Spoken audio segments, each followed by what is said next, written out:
Hi friend, Jhuma কিচেনে সবাইকে welcome. আশা করছি সবাই সুস্থ আছো, ভালো আছো। আমিও ভালো আছি। আজকে মোচার ঘন্ট করে তোমাদের সাথে আমি শেয়ার করলাম। নিরামিষই করব আমি আজকে। যাই হোক, তো আমি এখানে জিরে ফোড়ন আর গরম মশলা ফোড়ন দিয়ে দিয়েছি। আর আলু আর নারকোল ছোটো ছোটো করে কেটে রেখে দিয়েছি। কেন আমি এর মধ্যে আমি ছোলা দিচ্ছি না, নারকোল দিয়েই করবো আজকে মোচার ঘন্টটা।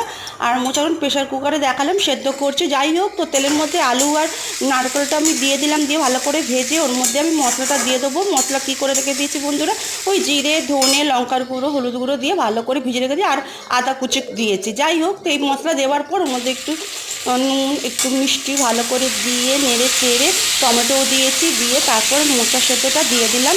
দেওয়া হয়ে যাওয়ার পর ভালো করে নেড়ে চেড়ে তার মধ্যে সামান্য একটু ঘি আর ধনেপাতা দিয়ে নেড়ে ঢাকা দিয়েছি অবশ্য, দিয়ে একটু সেদ্ধ হওয়ার পর আলুগুলো তারপর আমি নামিয়ে দেবো। হয়ে গেল আজকে মোচার ঘন্ট। Thank you.